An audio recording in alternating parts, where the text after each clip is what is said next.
This broadcast from the Matrix Midwest Studios is brought to you by New Ground International. It's time to plan, design, and build your future. Start today at newground.com.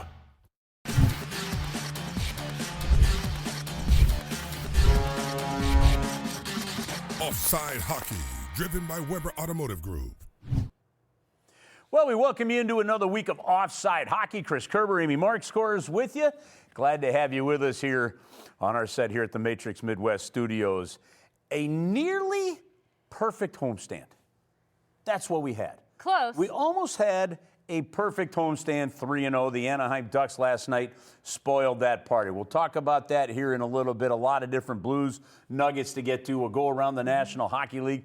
A fun video towards the end of the show as we had Braden Shen and Alexander Steen's kids that participated in the youth hockey skate during one of the intermissions recently. So we're going to take you there with our Digital Blues. We've got our 3 stars coming up as well. But again, a nearly perfect homestand. I wanted that game bad last night. Yeah. Get that first 3-game win streak of the season. But it's 2 step forwards, 1 step back, it feels, for this team right now. Yeah, they're snagging points. Like you said, if you're trying to be a glass half full person, you've got to look at the points that they were able to snag with overtime losses, which I know is a sore topic. I hate to go there, but they're snagging those points when they should have had wins. But those are real points. They're real points. And 7 overtime losses is basically like getting another 3 wins. It is. The cynic in me goes, oh, crap, we should have had those. We should have had 14 points in those. But you're right. They're still real points. So at home to go 2 out of 3 is good. But, you know, they had so many opportunities last night to put more pucks in the net. Again, that's why it hurts. That's where the cynic in me is like, no, we were close. Yeah, but the snag is, and we're going to get into this in a little bit, those opportunities only get you so far. Yeah. Like, you got to actually bury them. The top players that are paid to bury the puck have got to bury the puck. Mm-hmm. Everybody wants the opportunity, you know, and there's even more now with injuries. Everybody wants the opportunity, but it's what do you do with the opportunity? Who can take advantage of it and then be a difference maker? And there's opportunity galore right now. Last night, yeah, you had scoring chances. Yeah. But you got to find a way to bury it. And if you do, you're 1 point out of a playoff spot rather than 3. And if you do, you're on a 3-game winning streak, heading out on a tough road trip. But, all right, we'll see. They got to figure it out. But we still do have our 3 stars. We start the show off each and every week with our 3. By the way, what do you think? The jacket, STLauthentics.com. Sharp. This what you cannot wear. They've got a blue one of this, right, with yellow lettering, and then this white one. You cannot wear this one out without it popping. People stop. Like, I mean, they're hockey players. Like, the players on the team are like, where'd you get that jacket? I go up to the team store. Nice. You know, so get on in there, get those, get that STLauthentics.com. You can order this stuff online as well. All right, you ready for our 3 stars of the week, Amy? I'm ready. All right, here we go. Our 3rd star of the week, the penalty kill. My goodness, look at this. Now, this is a neon knee. We're going to talk about this call here in just a little bit. So we're not going to get into the call. But Toropchenko gets penalized 5 minutes for kneeing a 5-minute major. It's a 1-goal lead for the Blues. They're leading 1-0. Amy, they killed all 5 minutes. That penalty kill has been fantastic. 15 for 16 over the last 8 games. Yeah. And what you notice there is one that averages only 2 per game. That's huge. Blues are the least penalized team in the National Hockey League. But you can start to thrive when you have a really good penalty kill. The penalty kill was awful for the first month of the season. Mm-hmm. In middle of November, started to turn, and it's been really good since. Yeah, if you look at the penalty kill going back to before that long road trip in the middle of November, November 18th, they were near the bottom of the league with their penalty kill. Since that road trip in November, they're 4th.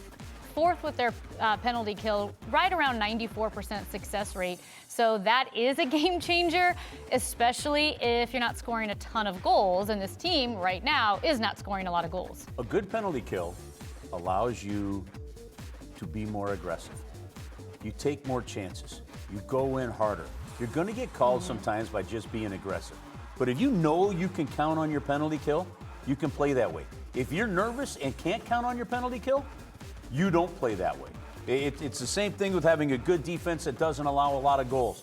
it allows you to play differently offensively. Same thing with a penalty. Well, and I think contributing to that successful penalty kill, and you talk about confidence, is the goaltending also started to turn their numbers around at the same time. So that makes a big difference in the penalty kill as your number one penalty killer, which is your goalie. All right, which we're going to get to before the end of the 3 stars. But before you get to the goalie, you got to go through defense.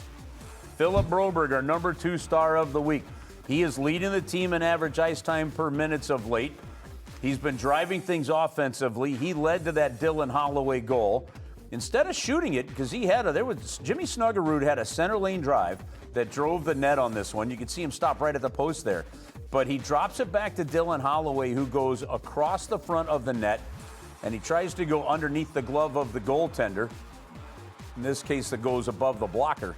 But the reality of it is Philip Broberg with his skating is doing it. He's coming in. And Amy, we heard Jim Montgomery talk earlier in the week about Broberg that said he thinks 98%, 99% of why you're seeing this jump in his play over the last month is because of his own belief system to realize he has the ability to take control of a game. Yeah, you forget how young he is too. And for him to really come into his own has been important. Like we said, the team's not scoring a ton of goals, but what's going to help is having your defensemen jump in on the rush. And I asked Jim Montgomery about, okay, well, what happens when your defensemen when they are jumping in? He said it creates confusion for the opponent because it's not as predictable as when you have, say, the 3-man forecheck and you've got the deep forward and the forward that's floating up high. It really creates confusion. When you don't have your D jumping in, you're a bit more predictable. Yeah, and Philip Broberg has made him very predictable. How does that help? Well, Amy almost gave it away. The number 1 star of the week, Joel Hofer. What a redemption game. Now, it's the second time that Utah's come into town already this season. Joe Hofer was pulled in that first meeting after allowing 3 goals on 6 shots. How did he redeem himself? Oh, just by shutting him out. Yeah, that probably feels nice. He said it was personal. You don't forget that. You don't forget that. You know, Devin Dubnyk was on with John Shannon and Darren Millard talking about how goaltenders carry poor performances with them. And I get it, you have to have a short memory. But if it is multiple games and you're not having the performance that you know you have the ability to do, he said you might watch a movie and for 90 minutes you have a little bit of relief, but then it comes back and you remember that game as soon as that movie ends and you carry it with you. It was personal. Okay, did you see that clip of Joe Hofer right at the end there? And he was kind of smiling at the bench while he's taking the water. He said, "I thought you were saying good job." That's what he said there. We talked to him in the locker room about that and why. I'm not going to tell you what he was saying that to until we get to in the Blues segment coming up. And the reason simply being is it's actually tied to that penalty kill that the Blues were on because of that 5-minute major. The Blues did something again. It's unusual. It didn't burn them this time like it burned them 2 years ago. But those are our 3 stars of the week. The penalty kill getting the job done. Philip Broberg really stepping into that top pair very, very well with Colton Parayko. And then Joel Hofer not only was fantastic, but it actually in the game last night was terrific in relief of Jordan Binnington as well. Okay, when we come back, Joey Vitale slides in. Just over here, on that side of me, we've got this amazing setup where Joe can diagram anything he wants. Now, sometimes he wants to diagram food. We're keeping him on hockey, so we're going to break down some hockey strategy for you next. Our X's and Joe's segment coming right up.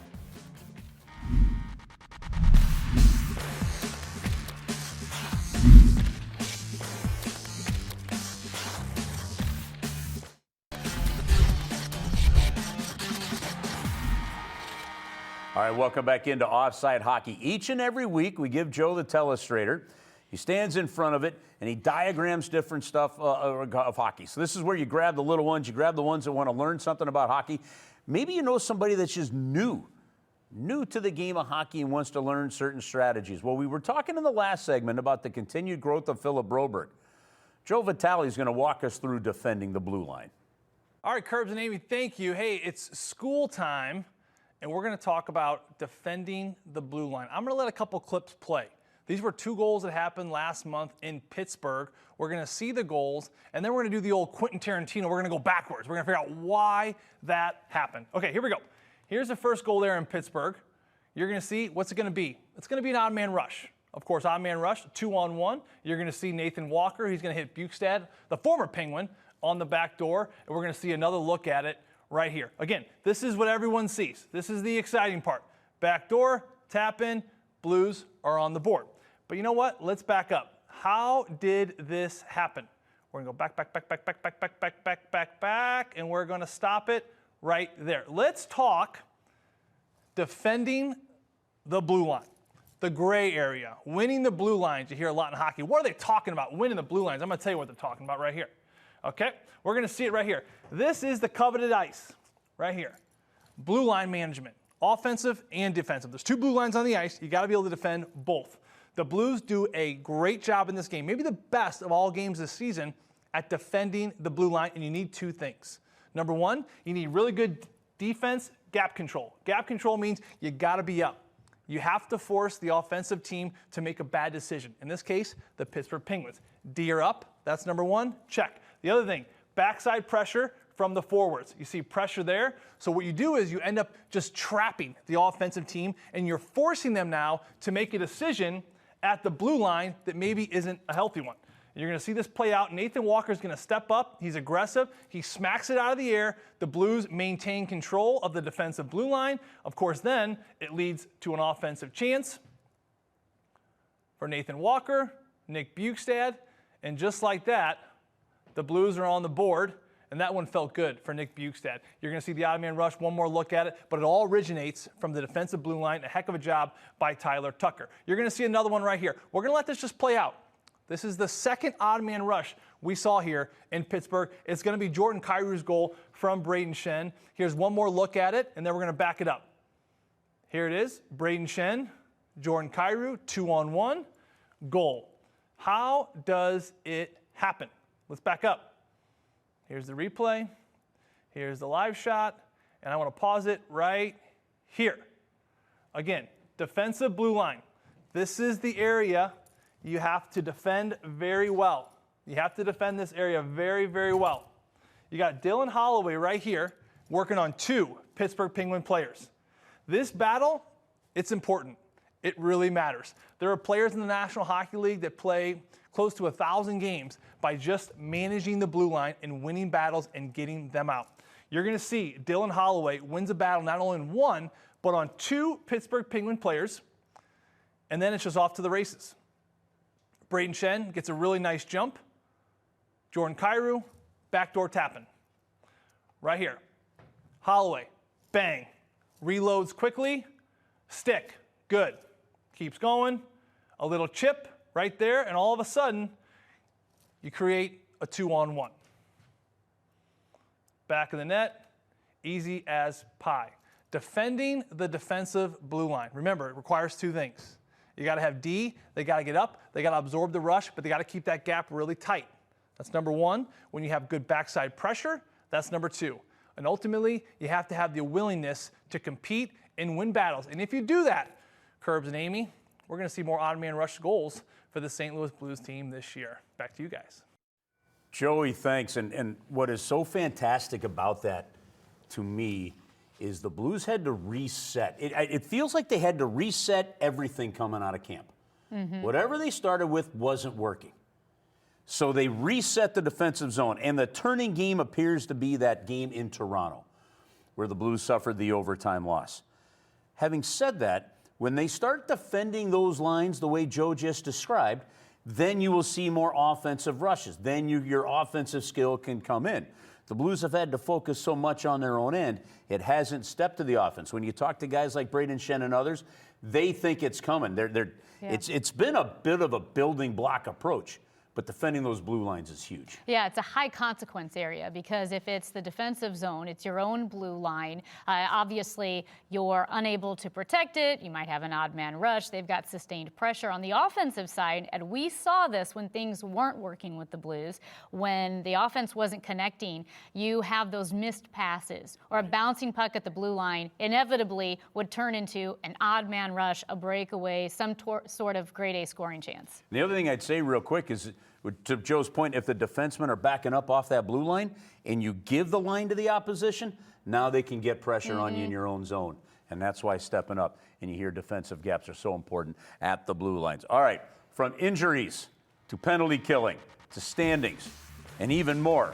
Kaskamaki, he's now up with the Blues. We're going in Blues topics, a bunch of them when we come back.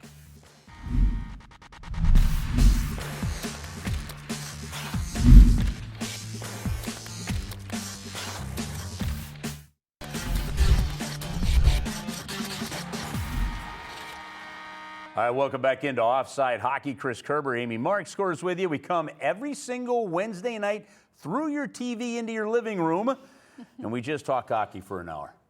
And at some point, I'm going to take all the different notes that we've had and what we're going to talk about, and I might just throw it right out the window and just yap. We just might yap. It'll throw everybody off in the control, and it might be bad. You're quite the TV guy now. It'll throw you off a little bit. It won't throw me off. I'm just going to take your notes. I'm going to put them, say, Amy, talk hockey. Hey, look at it. You already made me get rid of my notebook. It's like training wheels. We got you off your 5-subject notebook. You're always on the TV now. Yeah, that's People weird. had you on the radio. Now they're your face, your mugs on their screen. You know what? In all honesty, for me, I wouldn't say the hardest part is not the way to say it. How am I trying to say this? I'd say the wild part for me is everything planned out in advance. If somebody wants to throw video, and I'm like, oh, I'm used to just winging it. Yes. You talk about it, and so that's been the wild part. Radio is very slapdash. For these veteran TV people having to deal with me, I'm like, I don't know, just throw it up. I'll figure it out. And they're like, that's not how this works. Which is why we got a list. You ready for the first thing on the list? I'm ready. Okay, injuries have finally come to get the Blues. Now, this is why when we talk at the beginning of the year about getting a huge start, getting off to a good start, because you've got to be able to weather the storm when the wear and tear of a season comes up. They found out before yesterday's game, Jimmy Snuggerud was going to need surgery on his wrist. He is out and be reevaluated in 6 weeks. Alexei Toropchenko, with burns apparently on his leg, having an accident at home with some scalding water. And you do not need burns and sweat and all that stuff from hockey equipment, so he's out week to week. You had Pius Suter miss the last couple games. Now, he's day-to-day, but then when you get up on a Wednesday morning after blocking 2 shots last night, and I think one right up in that rib area, Nathan Walker is now out 8 weeks, and he's on IR. The injury bug has crept up, and now the Blues have a challenge of trying to battle their way back into it, down some key players. Yeah, and this is something that you're seeing around the NHL. Now, I haven't done the math myself, but as of last week, I heard that the injuries in the NHL are up 25% over last year, and you can come up with all sorts of reasons why. I've got one. Okay. They're not fat enough. Too muscular, they're too no, fit? I'm serious. I talked to 2 players about this. Okay. And, how does a guy like Phil Kessel set the Ironman record in the National Hockey League? He filled the Stanley Cup with hot dogs. Okay, what are we learning from this? Go look at the guys with Ironman streaks and stuff. I actually think that it's a bit of an issue throughout all of sports when there's nothing to absorb some of the injuries and things like this. I'm not saying you got to look like me, okay? I'm just saying, though, that body fat might play a role in this. Now, that is not scientific. I'm just saying I've talked to some players, and some players say maybe we need to actually be a little bit fatter. But the reality of it is now other players are going to have to step up. And that adds to the pressure of trying to climb back in a race. Yeah, it does. And I feel like we've felt the condensed schedule. I feel like that is going to be felt after the Olympic break. You just nailed this, right? It's not even on the list. This is how we do it. Okay. You actually look at the first 22 games of the season that the Blues have played, and in the first 22 games, those were played in, I think, 44 or 45 days.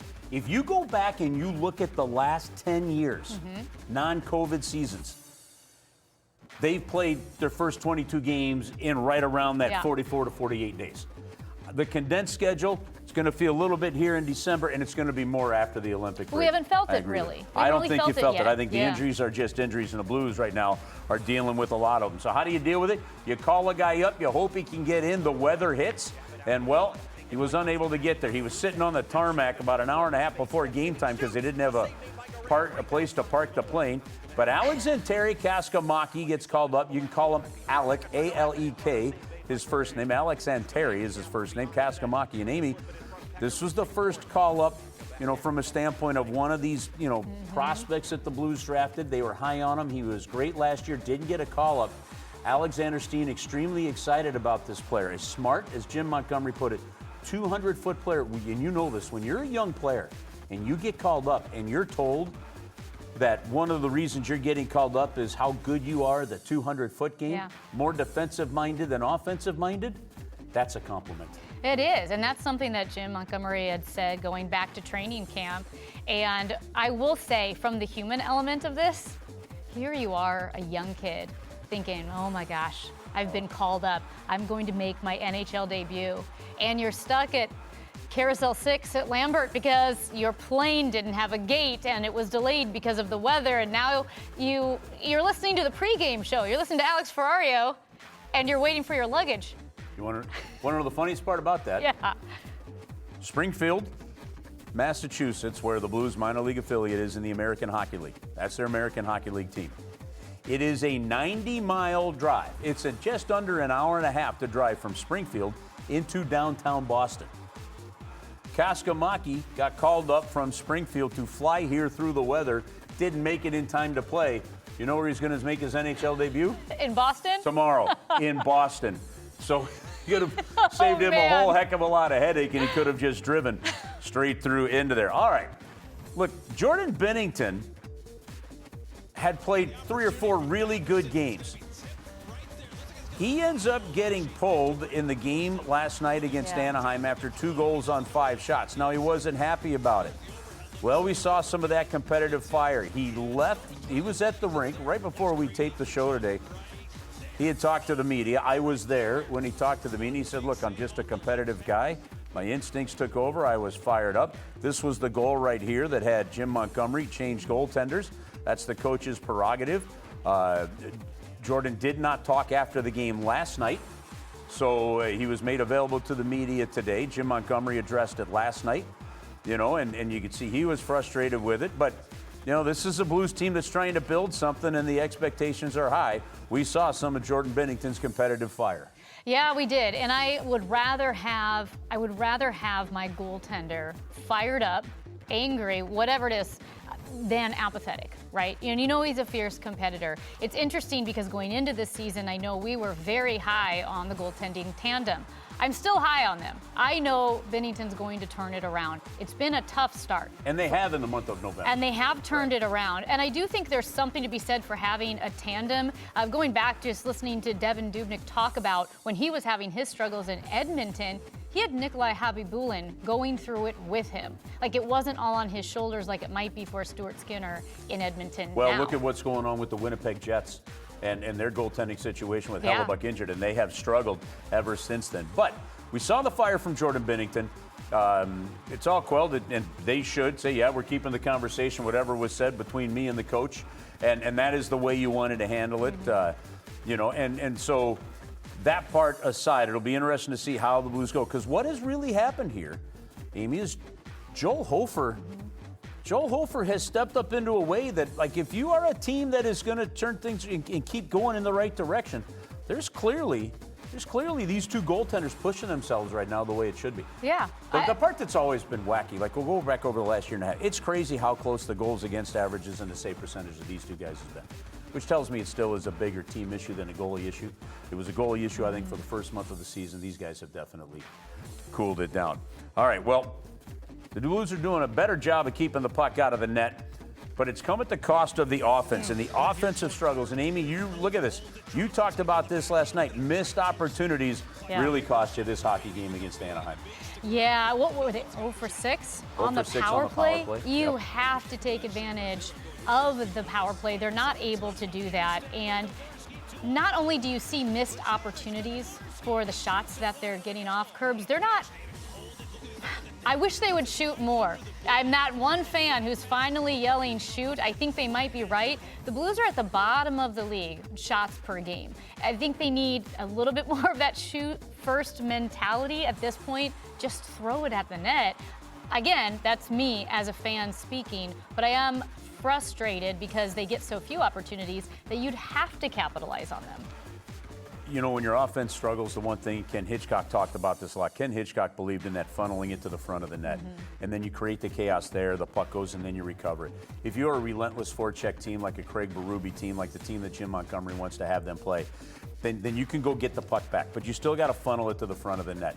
They are still preaching and preaching and preaching. Get off the walls, get to the front of the net, and have those net front drives. And you hear Jim yell this at practice a lot. Get off the wall, into the middle, get to the middle. And that's something that they're still having. This becomes a mindset. This becomes an attitude. And what we're going to have to find out is, with some of the changes from last season to this season personnel-wise, do the Blues have the group with the mentality to do this? Now, what they also had to do was calm things. They were giving up so much on their defensive zone that they had to focus back on the defensive zone. I've talked to 3 different players now that said the offense is going to come. We really feel strong that we've cleaned some of this up. This to me feels like training camp almost didn't happen. Yeah. Honestly, it feels like training camp almost didn't happen. And when things went south so fast at the beginning of the year, they've almost had to rebuild a belief system, rebuild camp, rebuild the process. Maybe change, tweak here and there, and get going, because they needed to get the belief system in there. Taking care of your own end is the first thing. If you're a hockey player, and guys will tell you this, if you're comfortable, you know that you're not going to give up the goals because you're playing better defensively, you will have more energy to play offense. If you're not always chasing back in your own end because you're not playing well in the defensive zone, you can't play 30 seconds in your own end and then expect to get a good 12 seconds in the offensive end. You don't have any energy left on that offensive side. That's the part they feel is coming. So this, again, you got to hope it plays out the way they're talking about it. Is all part of that transition. Yeah. You know, Joey Vitale said on this show weeks ago, towards the beginning of the season, you can't let a victim mentality sneak in when the Blues were getting a lot of bad bounces. And I think between the ears, there are a few issues that their rough start have maybe made it more difficult for them to overcome. That sitting back mentality, feeling fatigued, not as aggressive on the rush. Waiting for something to go wrong rather than force something to go right. And you know where that's happening right now? The power play. Yeah. 1 for the last 20 on the power play for the Blues over their last 8 games. The shooting mentality, as you just mentioned, hasn't been there when it comes to the power play. I have a belief. I don't believe any power play. Every single team, even the worst team in the league, has good enough skill to field 1 power play unit, right? Mm-hmm. Okay, so long droughts on the power play shouldn't happen, and it comes to me in one simple scenario. If it's not working to just play around the outside, get it to the middle and shoot the puck. And we saw when Justin Falk was put back on that top unit last game, the puck at least was shot. They still went 0 for 6. The power play cannot go 0 for 6 in that game. It had to be a difference maker, and it's not. And it's just not good enough to sit there and say, well, you know, it had been going pretty well. It slowly slid. Now you're in a 1 for 20 skid, right? It has to be a difference maker from time to time. And the only reason, the teams where it's not a difference maker, then you got to have good 5-on-5 offense. Right. And the 5-on-5 offense isn't quite where it needs to be. That's why you've got to lean on the power play when you have the advantage. But if you're going to go 4.5 minutes of a second period, down by a goal, 5 power play chances to tie a game. Well, 2 of them came after it was a 2-goal lead. All right, so 5 chances to either tie the game or pull you back within 1. And on the first 3 of them, you had 2 shots on goal. That's just not enough. So I guess we can't say the St. Louis Blues have declined the penalty. No. They're playing even strength. I think the last time I felt that way might have been 2016, where the Blues' struggles on their power play really hurt them in the playoffs. Oh, it did. And so I haven't felt that way where I've joked about declining the penalty. But again, I mean, they're going to have to turn it around. If you have Dylan Holloway and you have Justin Falk who can bomb it and you have Dvorsky, at some point, a one-timer mentality to me has got to be a key part to the power play. All right, we talked earlier in the show about the Alexei Toropchenko hit. This was the hit on Cooley. There's an interesting 2 scenarios here we just wanted to bring to everybody's attention. Number 1, the league did not suspend him. It looks like an ugly hit. They determined, and there was no supplemental discipline, they determined that Toropchenko was in just a stopping motion, and he was. What happened on this play, Amy, neither of the referees put their arm up. Yeah. Right? It was after they huddled up. Now, the only way they can review it is to call it a 5-minute major. I was surprised they said it stayed a 5-minute major rather than a 2-minute minor. 5-minute major, you got to have that kind of intent. I don't believe that it was there. So that's where I think they missed that. But the other thing that happened is the Blues did not put a player in the penalty box. Mm-hmm. And do you remember back in February of 24, there was a game in Montreal. Drew Bannister was the head coach. The same thing happened. And the Blues went the whole 5 minutes without a stoppage of play. The player has to re-enter the ice through the penalty box. He can't come off the boards. Suzuki scored a goal 5 seconds after the power play ended. The Blues could not get another player on the ice. It nearly happened again. This time, Joe Hofer covered it up. We remember earlier in the show when I told you that Joe Hofer, was saying, I thought you said good job. Logan Mailloux was one of the players yelling, cover it up, yeah. Tapping his stick. Joe Hofer thought he was saying, great play, you helped kill the penalty, you made a great save. And they were trying to say, no, cover the puck. We need to get a stoppage of play so they didn't get burned again. Yeah, I mean, great heads-up play. Was it Robert Thomas was out there, too? There were a couple guys yelling. It was a great heads-up play.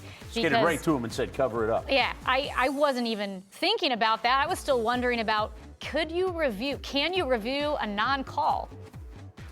There was no call to review. If Cooley doesn't get hurt, even the play goes on. Even if the arm doesn't go up, the official can get together, listen to what the linesman had to say, and then still call a penalty. Okay. But the only way they could review it was to make it a 5-minute major. Now, once they did that, they could have made it a 2-minute minor. That's what they needed to do. And real quickly, we'll wrap up the segment. Look, this is a busy month of December. Blues played last night.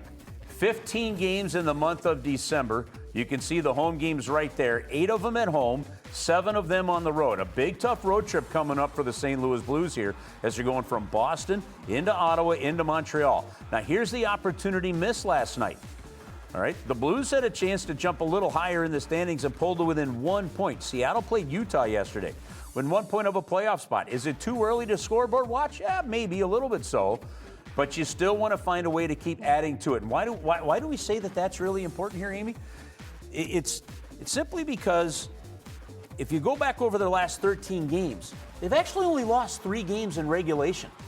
They've been playing over the last 15 games at a clip that could actually get you 100 points in a season. All right? That's why that loss to Anaheim is tough. Mm-hmm. Spring forward, now you got to go get it done on the road. You got to get it can't just be 2 up, 3 back. It's got to be 2 up and then if you take 1 back, now it's got to be 3 steps forward, and we'll see where that goes. All right. Can you imagine getting an assist in the National Hockey League with a torn ACL that you just tore on your way to the bench?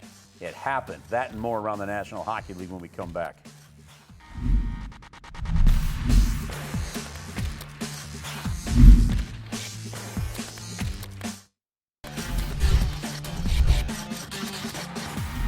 Welcome back to Offside Hockey. Chris Kerber, Amy Mark scores, and as we do every week, it's time to go around the NHL. Now, Kerbs, my jaw dropped when I saw this play by Kyle Palmieri, who gets hurt, tears his ACL. Which you didn't know. Which you didn't know. All you knew is he was struggling. He couldn't put any weight on his leg. He's making his way to the bench, somehow forces a turnover and gets an assist on his way straight to the locker room. He comes out of the corner, watch this, right behind the Philadelphia player stick check. He was actually using his stick to help lean to skate through. He stick checks it loose. His teammates get the blue line. We were talking earlier about defending the blue line with Joe, right? And he gets an assist. Pretty amazing. He's now out 6 to 8 months, a torn ACL for Kyle Palmieri. That's a big loss for the for the New York Islanders. But what a play. Now, yeah, part of it's just circumstance. The Philadelphia player had no idea he was going to be there, but he stick checks it, boom, and gets the assist. Phenomenal. All right, Amy, you got to help me figure this out. At some point, I got to just go sit at a conference table in New York and ask some questions. Oh, please tell me this does not have math. Is this math? This is easy math. This is math you can do on one hand. The St. Louis Blues played game number 27 last night. Okay. The Seattle Kraken have only played 24 games. The Kraken don't play again until Thursday when the Blues play. I wonder this every year. I understand a team getting 1 or 2 games ahead. How do teams get 3 or 4 or sometimes even 5 games ahead of another team in terms of games played in the schedule? The Seattle Kraken have a 4-day break right now. The Blues are just played 3 games in 4. The 2 days off, they're about to play another 3 in 4. How does I don't understand schedule-wise how this is even possible. When you're talking about 3 to 4 games played fewer, you're talking about a team that's basically had an extra week off. Yeah. I don't get it. It just... This is where I don't like the math, because is there a corresponding team or set of teams that are behind? Okay. Is there going to be the Florida Panthers, the only other team, they're in the Eastern Conference. All right. Now, the challenge is you look at the standings, you're like, hey, they got 28 points. You're 3 points behind. Well, 3 games in hand could be a big difference. Yeah. Now, here's the flip side. At some point, Seattle has to make them up, so Seattle's schedule is going to get crunched in there as well. And I get it. There's travel, there's arenas, there's different issues. I understand all the factors involved. It still blows my mind how you can end up with teams that play sometimes 3, 4, and I've seen as many as 5 games more than another team in the same window. And I will just say, I wonder if they're going to feel it more. We talked earlier in the show about that crunch being felt after the Olympics. Are they going to feel it more if they're behind? Yeah, well, they will, depending on when they have to make it up. Okay, Amy, listen. Anaheim came into town, right? And they had Mason McTavish on the line, along with Gauthier and along with Seneke. And the one thing all 3 of these players have in common is they were all picked in the top 5, right? Seneke, right, was picked in the top 5 by the Anaheim Ducks. All right, Gauthier was picked by the Philadelphia Flyers, right? McTavish, he was a top pick as well. The challenge, if you're the St. Louis Blues, if you're the Washington Capitals, you're the Boston Bruins, you're one of these other teams, you are finally playing teams like Anaheim, the Blackhawks, and all these other teams. You're finally playing teams that have been so bad for so long, 7 straight years of not just missing the playoffs, but missing by a lot, that all these top 5 picks, high-end picks, top 10 picks, you're starting to compete against them. It's a reality, and these kids are good. They're really good, and it's also the future of the NHL. The teams now that have these guys 1, 2 years, maybe 3 years into their career, another example, that are really running away with some incredible stats or in the standings. That's the future. That's who you will be competing against for the next 6, 7 years. Yeah, okay, this one pains us a little bit because of the ownership group. And in St. Louis, we understand what they did with our football team. But having said that, this is impressive. Jared Bednar is a terrific guy, a terrific head coach. He's got great assistant coaches as well. They get Landeskog back. But the Colorado Avalanche, one regulation loss through 25 games. To put it into perspective, Amy, Boston went 21-3-1 through 25 games in their record-setting year a couple seasons ago with Jim Montgomery as head coach. Wow, there's the Colorado Avalanche, and then there is everybody else. That's just the way it is right now. The same with Nathan McKinnon, 20 goals already on this season. Scott Wedgwood has been great for the Avalanche between the pipes, and so no matter how good you thought the Avalanche would be this year, nobody expected this. You can't expect this. And does this break at some point? Do they have a handful of games where they rack up more losses than wins, or is this the real deal that they're going? I mean, obviously it's the real deal, but man, I actually, Landeskog back. I think they're the real deal, which means they're going to be primed to get upset in the first round of the playoffs. That's the way it happens. The way it happens. All right, that wraps up our trip around the National Hockey League. When we come back, a couple players, kids participated in the youth hockey intermission. Enjoy this moment coming up.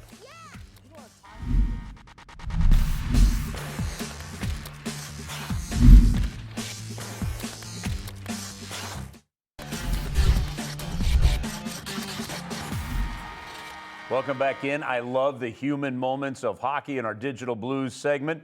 2 Blues players, Braden Shen and former Blue Alexander Steen. Their kids recently participated in the on-ice game in between periods. There you go. Yeah. What are you going to do when you score? Sally! What is it? Can we see it? That's mine. That was pretty good. I put my skate in here. Yeah, that's my Sally. That's your Sally? Skate in. Who's going to score the first goal? Me! Whoa. You are? I'm shooting 5. You're shooting 5? Yeah! I'll score you a goal, okay? Promise? Yeah, promise. I'm scoring 15. What? 15. You're going to score 15 goals? Yeah. You don't have time for 15 goals. Yeah, dude. He actually says, yeah, I do. Yeah. That whole clip can be seen at stlouisblues.com or on their social media channels, by the way. It's really cute. Now, Braden Shen had a couple of kids in the locker room after the game, Curbs, and the media's in there. They're about to do an interview, and Shen was very careful. He said, oh, they're not talking to anyone. We can come in. Do you want to try on Benner's mask? And so all the kids got to try on Jordan Bennington's mask. Jordan Bennington was not in the locker room at the time, but they all got pictures and sat next to his pads. It was pretty cute. Yeah, and those are moments they remember forever. Again, for all that digital stuff, follow the Blues on all their social media channels or head to stlouisblues.com. We'll take our final shift here in a moment.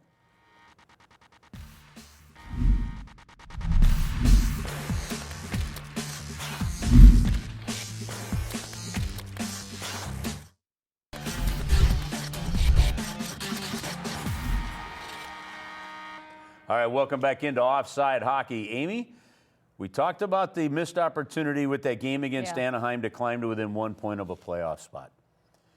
Our final thought for the show is pretty much this, as the Blues are going to head out onto the road trip. They don't have to string a long winning streak together right now, but they have to string bunches of wins. In other words, win 4 of 5, win 3 of 4, win 5 of 7, win 8 of 10. You do that, you'll find you're right back in. You're sitting 3 points out, 25 games in. There's a lot of hockey to go. You just have to avoid the 4 or 5 game losing streaks that bit them earlier in the year. Yeah, I feel like right now I do have more questions than answers when I'm watching the team. However, I think some of that feeling despondent or disappointed is because, admittedly, the expectations were high. I mean, I had really high expectations for this team. They've struggled. So that makes me feel like the team is a bit further out of it than they actually are. And as you said, you don't want to put yourself in a position where a miracle has to happen. But they're not. Last night, with a win last night, they're 1 point out of a wild card. Right now, they're 3 points out of a wild card. And if you can keep making small improvements, you could see yourself accidentally in a wild card spot. I hate to put it that way. Or even on purpose. But you could. You could, not even accidental, I hear what you're saying, but you can do it on purpose. But you just got to, you've got to be able to string them together. They're going to have to get over the hump in overtime. They're going to need some of those. But you're talking about a team that going into that game last night was 5th in the Western Conference in terms of regulation wins. And that's important. That's a tiebreaker. Yeah. The first tiebreaker, as we saw last year with Calgary, is regulation wins. So, again, if you want to avoid needing that 12-game winning streak that they had to get a year ago just to get into that tie, you've got to find a way to win 7 or 8 of 10 and start building on that consistently. That's going to be the key. And you know what? And Amy, they're going to need their best players to be their best players every single night.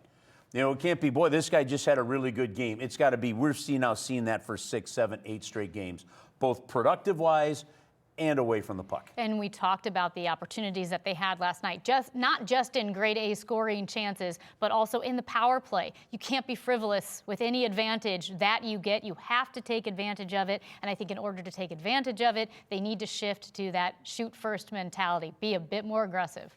Slap shots. Yeah. One-timers. One-timers. Slap shots. It's a shot in the game of hockey. Slap shots. Want to see a bunch of them, a bunch of them, a bunch of them. And you know where they got really good, actually, where you see this team go? It's when they get it up to the blue line, the defense are the ones that get it through, and then they battle there. And that's where this team can be really good. And that's where they, like, again, this is a team that's only lost 3 times in regulation in their last 13 games. That's wild. They can build on this. Big, tough road trip coming up now with Boston, Ottawa, and Montreal. All right, that wraps up this week's edition of Offside Hockey. Thanks for tuning in every Wednesday. Make us part of your Wednesday night dinner plans. You'll learn some hockey from Joe. We talk about a bunch of different topics and get you set for the upcoming week and weekend of Blues hockey. Big road trip coming up starting tomorrow in Boston. Thanks for tuning in to Offside Hockey on Matrix Midwest.